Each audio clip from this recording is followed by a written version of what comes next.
I did see a gap in the market at the time. There wasn't many good but like casual fine dining. So I thought there was a gap in the market for me to do what I wanted to do. So I decided to try and open in London.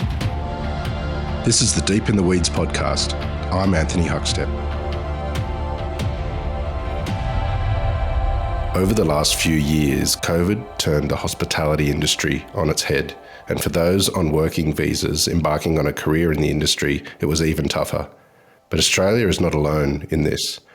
Today's guest, Alexis Noble of Wander in London, has had her own epic visa journey in the UK to save her restaurant. Alexis, how are you? I'm good, thank you. It's good to get you on the show. We tried to hook up about a year ago and there was lots going on, but I hear you've got some good news now in regards to your visa and heading back to the UK. Yes, I couldn't. Yeah, when you first reached out to me, that was when I had only just discovered that I'd lost my visa and I couldn't really discuss things. And then since then, I've been through a whole bunch of different applications and I just got my visa approved a couple of days ago. So that's why I reached out and can talk now. Well, you've got the restaurant, which has been around for a while now in London. What's it been like in this period of time? Has it been shut this whole time? So, yes and no. So when it first happened, I had to close immediately. And I was closed for about a month or, about 5 weeks, 6 weeks. And then I applied for a new visa within the UK and I was allowed to reopen again. And then that visa got denied in January 2022, was it? Yeah. And I appealed. And so then I was stuck in the country on an appeal. And I was open a little, but not as much as possible. Not as much. I wasn't really open properly, but I was open some of that time. And then I closed in November 2022 and came back to Australia to apply for the visa in Australia. So it is properly closed now, but it's been on and off. What's it been like being back in Australia during that period of time of sort of reapplying? Were you nervous about losing it and what would happen? Yes, it's been horrible. It has been nice actually because I came home March 14th, 2020 when COVID first happened and it was obvious that restaurants in the UK had to close. We were a bit ahead of Australia. So when we got closed, I came home in about 3 days because I didn't want to be stuck in London with a closed restaurant and everything happening. So I came home and I was home for 2.5 months. And so I haven't been back to Australia since May 2020. So it's nice to be home and have a summer, see my family and stuff like that. But yes, it's been extremely stressful because of COVID and because the Home Office says because of Ukraine. The visa that I was applying for had extremely long waiting periods. So the minimum waiting time was 24 weeks when I was coming back. So I wasn't meant to be able to go home to at least May 2023. But so they just recently restarted priority service where you can spend money and get a quicker decision. So that's actually the only reason I have my visa now. How does it feel now that you're going to be heading back? Has your thoughts changed on sort of what you want to do when you land? So I had been, because, whilst I was here, I'd been trying not to think about it too much because I did know there was nothing I could do. It was just going to be 24 weeks and then I'd have to deal with what happened when that happened. This has all come out of the blue. I'm excited. I'm very excited to be able to go home. I guess I hadn't really made any plans or really thought about it too much, but I did keep the restaurant. At one point, I was very much going to sell and come here permanently, but I changed my mind towards the last few months and decided to keep the restaurant, and it's just been shut. I've been paying rent and everything like that whilst I'm away. It's a relief, but now, I'll go home and figure out reopen. But that'll take a bit. I think, yeah, I'm still kind of in shock, actually, to be honest. Well, restaurants have slim margins at the best of times. What's it been like, sort of paying rent in a closed restaurant that you may not be able to go back to? Well, that was my choice, so I did plan for that. So I always knew, so this was my plan. So in the last 3 months, especially, when I finally, I didn't tell people about me going home until September 2022, which was 3 months. So I had 3 months left, and I told made it public that I would be closing, and had an amazing 3 months. Like, we were so busy. It was incredible. I made a lot of money, which was the plan, to make enough money in that quarter to be able to do to be able to not open for 2 quarters and pay for 6 months essentially, and pay 2 quarters rent and stuff like that. So it was always the plan. It was like, yeah, just going to take all the money that I had saved. But yeah, that's what I had decided to do. So it wasn't great. I'm lucky my rent is very low. So the space that I had, my rent's quite low, so it could be feasible. And in Sydney, my costs are pretty low. Like, I'm lucky I can stay with parents and stuff like that. But yeah, so I had planned for this for like the year. That's why. But this is very nice that I can go back and reopen and start making money again. It's very nice. Well, I want to explore the whole story of Wanda and sort of what you do there shortly, and what you'll be doing when you get back. But tell us about when you were young. What sort of role did food play in your family? It's always been massive. Like, I always cooked from like very, very, very young. I was very good at school though, so I never did hospo, or it was never, even though I liked cooking, it was never something that was going to be my career. I was always like going to go to university, but I went to university for like 3 or 4 years, but dropped out and got an apprenticeship when I was like 21, 22. But yeah, it's always been a massive part of my life. Take us through those sort of first years as an apprentice. What were the sort of really key venues and people that helped shape your career? So I did my apprenticeship in Sydney at Otto. I did 2 years at Otto. I did my final year at Restaurant Balzac with Kempy. I'm old. Yeah, I'm old. So yeah, with Kempy. And then once I finished my apprenticeship, I went to the old Bentley for a little. Yeah, so that's where I did my apprenticeship. Wow, well, there's some pretty incredible and influential restaurants over the history of Sydney's dining landscape. Do you have any stories of what it was like in the kitchens of Otto and back then in Balzac? Yeah, it was really long ago, and it was like a completely different kind of time. Like, kitchens are so different now. Like, we didn't have phones and stuff back then, so it is very different. Otto was good in that it was like so many covers. You know, you'd be doing 250, 300 a service, proper like sections where you just work, like you work a section for 3 months, 4 months, like heaps of repetition. So when you learn pasta, you're doing like 6 kilos a day, or when you're on the like meat and fish, you're cooking and prepping like 50 fish a day.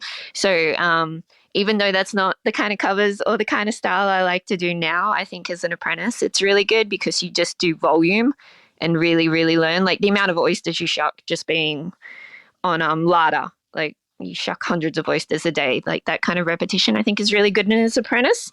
And then Balzac, Kempy is amazing. That was a super hard but very fun kitchen, and yeah, I did pastry there because I did every section at Otto, but they wouldn't let me go do pastry. They wouldn't let me out of the savoury kitchen. So then when I went to Balzac, I specifically wanted to do pastry because it was the last thing that I hadn't really done. So I learned a tremendous amount there, and like especially doing pastry there because everyone there was like square and stuff like that. It was very proper pastry, which has been one of the most, like, that's stuff I've used throughout my career more than anything else, the things I learned there. So yeah, Balzac was great. The original Bentley in a former pub had a tiny kitchen and did incredible things and sort of opened up gastronomy a bit to a different sort of gastronomy in Sydney. What was it like in that kitchen and working with Brent? Yeah, it was very, very small and very, very long hours. And yeah, tiny, tiny, like, yeah, even the cool room, like the way things were stacked up, and it was an intense, like lots of menus as well. Yeah, that was cool. It is interesting looking back on that now, especially like they were like some of the first people using all the like textures range and stuff like that, and having all that equipment that is now like more common use, or it's kind of gone away from that now. But yeah, but that was like complete opposite to Balzac, if you know what I mean. Whereas Balzac was very traditional, then this was very modern at the time. So yeah. You've done a lot of travelling all over the globe. Do you have any sort of stories of your travels and the influence it's had on your cooking? Yeah. Can you be more specific? What do you mean, like staging or yeah? Because I've like traveled, just traveling, but then I also staged. So I went to San Francisco for 4 months and staged at Kwa and Bennu, and then I also went to New York and did some staging at like Roberta's and Blanca, which was amazing. I really enjoy staging. So yeah, but then I've also just traveled and ate and stuff like that. Tell us about the move to London. How did that come about? So I did a working holiday in London when I was younger. Well, like in 2013, and I did 2 years there. And at the time, I didn't actually really like it. I did not like London at all. I didn't like the weather. I didn't like the industry. Yeah, no. That was kind of where I was working, but yeah, there were not many female chefs, which was weird for me because being in Sydney, I never felt different. I was never treated differently, and being a female chef wasn't really a thing. Whereas in London, at the time, back then, it was much more uncommon, and you did get treated differently, which was very weird for me at first. So yeah, I did 2 years in London, but I didn't ever think I would go back. I just wanted to use it as a base to travel in Europe. And then I did a working holiday in Rome for a year in Italy until because that was when I was 31 and my working holiday opportunities had all, I'd aged out of that. And then I had always wanted to open a restaurant, and I kind of, towards the end of London, I kind of didn't want to leave Europe and the ability to travel and stuff like that. And I did see a gap in the market at the time.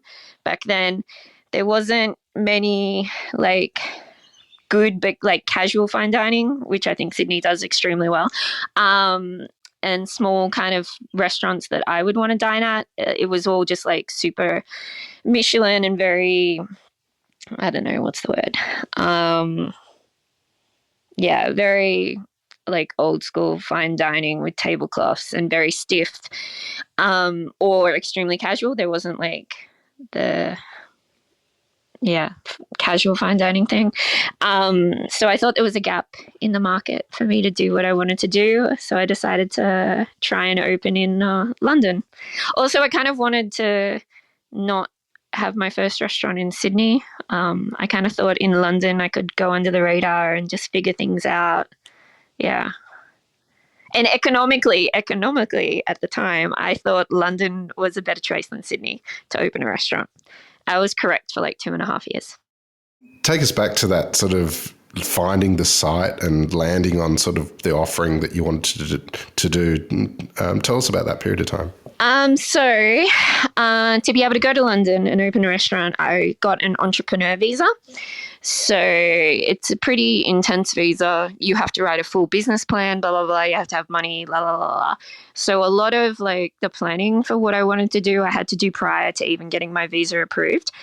And then so I did have an idea of what I wanted it to be. I used to live in Bethnal Green in London, so East London. And I thought I'd wanted to open around that area in Hackney, but more down like Shoreditch, Bethnal Green, Dalston kind of area. But my money was very limited. I only had about 110 US, 110 Australia. 110,000 Australian dollars. So that's like roughly about 52,000 pounds or something, 55,000 pounds. So my money was limited. And in the UK, so this is pre-COVID, most restaurants had a premium. So you don't just sign a lease, you also have to pay a premium, and in that you buy the fixtures or what fixtures there are, and essentially just like the premises license, because there used to be just an A3 license is like a restaurant license that you're allowed to have extraction and stuff like that.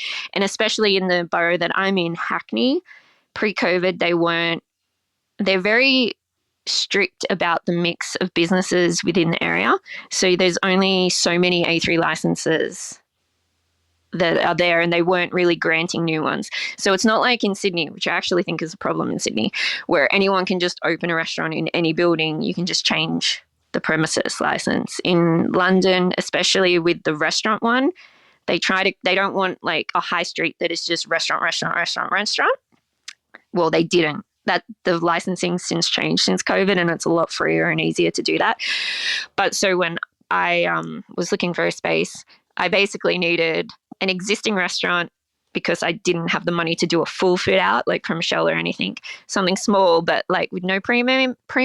And I found on like the second day I got to London after I got my visa and I flew over, I saw a place in Stoke Newington, and I went, and which ended up being the place that I took. But actually at first, the person I called, the agent at the time I rang to inquire about, told me that the place was leased and that I couldn't go and view it. And then I went to go check it out anyway, just to see where it was in the street, because I actually hadn't been to Stoke Newington, even though it wasn't far away from when I lived. I hadn't actually been up to Stoke Newington, so I wanted to walk past. And I did walk past, and there's a leasing agent next door who had like a sign up about a A3 premises, 27,000 a year, no premium. So I asked them, and they're like, "Oh yeah, it's next door. I can show you it." I'm like, "What are you talking about?" The agent that I spoke to told me it was under offer. They're like, "No, we've never had any offer on it." It turns out the landlord was like getting like three different, because it'd been abandoned for about a year and a half. The landlord was getting about three different leasing agents to try and market it. And clearly, I have since heard from other friends that that agent just thought, one, I kind of sound like a cartoon mouse, like I sound young and unserious, so they were just like, yeah, no, we don't want to show it to her. Anyway, so I went and saw it, and it was very run, like it was a Thai restaurant that had been abandoned, so like stuff was still in fridges and stuff for like a year and a half. There were lots of issues with the property, but I knew straight away. And about a week later, I put in an offer, and my offer got accepted. And then, although in London, it's not like an 8-week settlement where it's like super easy. It took over 6 months from my initial offer getting accepted to like, because the place had been abandoned as well. So they had to do a take possession notice. They had to change over the land registry. Things in London are like, it takes a long time. And then my landlord did try to fuck with me a little. But it ended up being the offer I put in July 2017 ended up being £1,000 cheaper. Actually, I paid £1,000 cheaper than what I actually finally signed in November 2017. So yeah. You mentioned it was abandoned and it was a former restaurant, and you had a limited budget to sort of do anything to it, but you kind of did everything to it yourself. So tell us about Yeah, but over 5 years. So at first I didn't. At first I just did the things I had to do to get open, and it was not great, but it was fine. I lived in the basement for the first year as well. So that's how I could afford that. I lived in the basement, which you're not technically meant to do, but yeah. So yeah, I lived in the basement.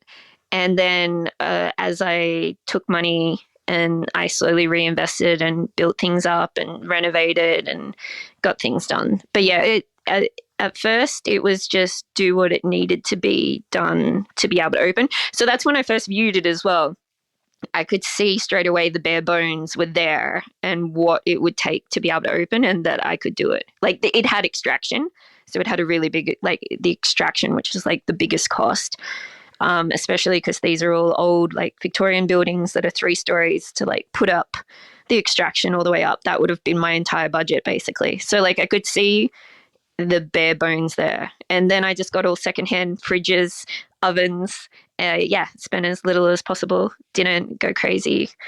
I was good with my budget. So yeah. And then slowly every month did more, bought more things, and yeah. Tell us a little bit about Wanda and your food and the offering that you have there.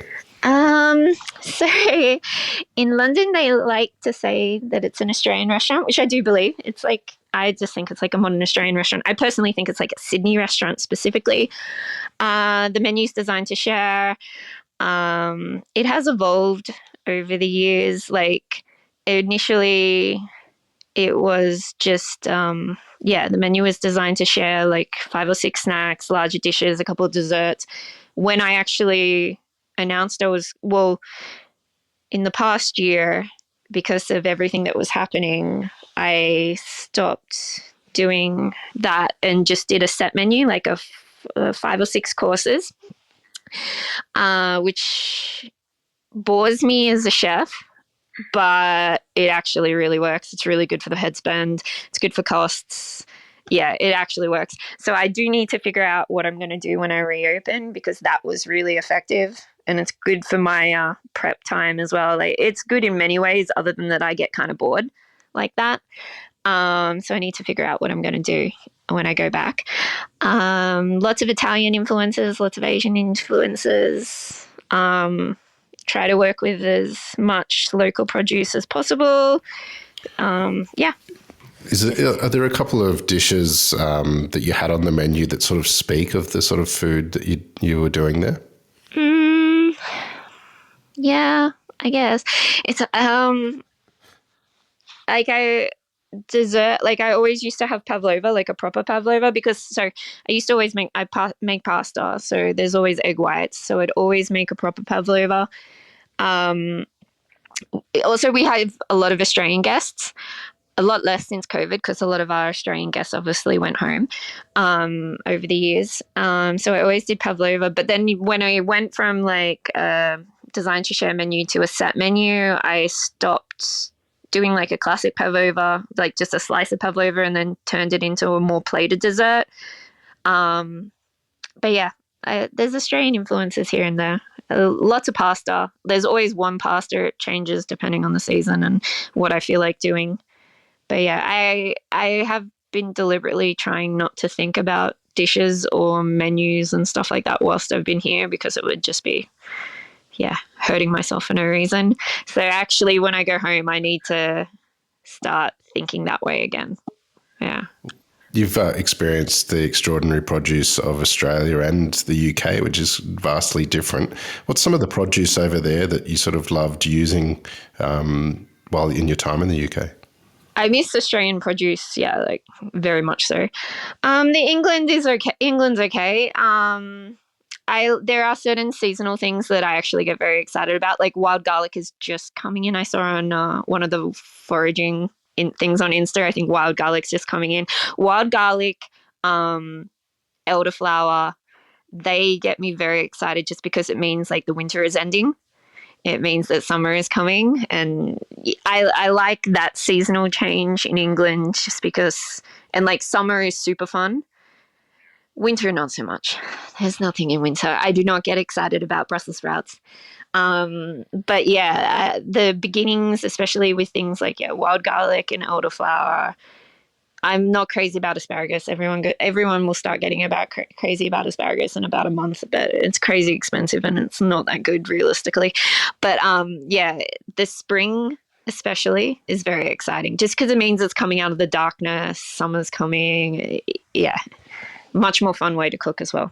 You've spent many years now over in the UK, but as you mentioned, you've been back in Australia for a few months now. What do you think of the dining landscape in Sydney since you've been back? Oh, I've only been to dinner like once since I've been here. Like the second day that I got here, I went to Lumi. I worked at Lumi a little bit in between one of my visas. I think between London and Italy, I worked with Federico for a little. I love Lumi. I think it's the most incredible restaurant in Sydney. So yeah, we went to Lumi, which was amazing, and also just incredible to see the evolution over the last like 5-6 years. Yeah, I love that restaurant. But other than that, I haven't been going out. I've just been laying low. Yeah, my mum. So another part of this is my mum got diagnosed with breast cancer during this, and so she's been having radiation whilst I'm here. So I've just been like staying home, chilling out with her, cooking. So I haven't really been dining out much. But Sydney's amazing. I know Sydney's amazing. Has that affected your thoughts about going back to Wanda as well? No, she's fine now. Sorry, that probably sounded really harsh. No, she's finished her treatment and it should be all fine. But it did impact. It did play into why I decided to come back to Australia. So because I've been on an appeal since January, you're not allowed to leave the country until your appeal is finalised. Otherwise, you give up your visa. So the moment you leave, it's gone. So that wasn't fun. I couldn't travel, but also if something happened at home, I can't just come home. And then because of COVID, like so many people are in this situation, like in every country, realistically, there's such a backlog. So I still had not got an appeal date when I left. So it could go on for years, essentially, and you're just stuck there. You have very limited rights to work, I don't think I actually even had access to the NHS. That's a bit of a grey area. But yeah, there's a lot of things like that. So that's why I decided to come back to Australia, especially, but even more so considering what happened with my mom, that I needed to just come home.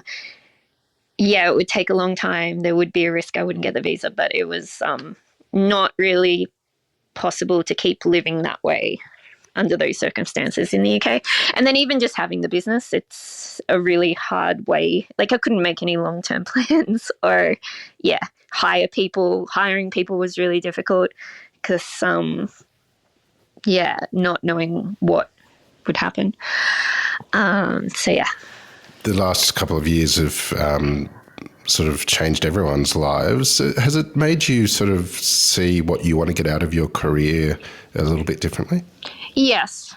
Yeah. I think the first couple of years, like my restaurant and work was everything, which it should be. Like when you're in your own place, there's no other choice. But I think because with what happened with COVID, like that wasn't my choice. I think losing the restaurant that way kind of made me be a little bit more at peace with it. And made me realize, like before I thought I had to open every single day no matter what. Now, fuck it, I will close. Like if there's something I really, really want to do, I have no issue with closing the restaurant now. Yeah, I probably got a little too comfortable with closing in the last year. There were a couple of times in the summer when I was open and like I just did not feel... I didn't want to deal with guests. I didn't want to deal with everything. So there were a few times I emailed reservations and cancelled and said, I'm really sorry, something has happened. I can't open today. So I probably got a little too comfortable with doing that. I won't do that in the future. But I plan on, enjoying my time a lot more than I had in the past. Before it was all just about work. Now I'm still like that. But if I was to lose it, I can live with it. Well, as you mentioned at the top of the show, you do have your visa now and you're heading back over there soon. How's it going to feel when you fire the kitchen up again and open the doors to guests? I am not sure what I'm walking into. So it'll probably take me, I've been thinking about this, I think it'll probably take me a month or two to get open. I'm not going to rush. I'm actually flying to the UK via Milwaukee because I'm going to see a Bucks game. I'm taking a very large detour to go see Giannis play, which will be very exciting. And then there's a few things because I thought I would be gone for 6 months, I pretty much did closed down everything. Like I have to get a new reservation system. I don't have a phone or email anymore. Like I cancelled all my contracts. To minimize costs. So it will be like a total reopening. I'll need to clean. It's hard because I'm getting there in March and then Easter is mid-April. So I'm trying to work out if I try to even open prior to Easter or I wait. Also, things in the UK are not good right now. So it might be beneficial to wait a little bit to the spring anyway. Hopefully things will improve slightly. Everyone's happiness increases as the sun comes out. But yeah, I'll figure it out when I get there home, how long it'll take. I need to find staff, which is not going to be easy. Yeah, so there's a lot of things I need to work out. There's no rush. Like I said, I'd planned to not be back until May. So this is all, a lot earlier than there's I do want to go visit now that I can travel. I haven't been able to travel since March 2020. I'm going to go visit some winemakers in Europe, in Slovakia and Austria and stuff. So yeah, I'll try and figure things out. There's no rush, essentially. But walking back into the restaurant will be very nice. I've missed it, a lot. Well, Alexis, it's great to hear that you're back on track and going to open Wander again. And it's been an absolute honour to have you on Deep in the Weeds today to hear your story. Good luck, keep in touch, and we'll catch up again soon. No worries. This is the Deep in the Weeds podcast. I'm Anthony Huckstep. Stay tuned as we take a deep dive into the lives of the incredible people who ply their trade in the food and hospitality sector. Special thanks to executive producer Rob Locke for making this all happen. Follow us on Instagram at Deep in the Weeds Podcast or email us at podcast@deepintheweeds.com.au. Stay safe and be well.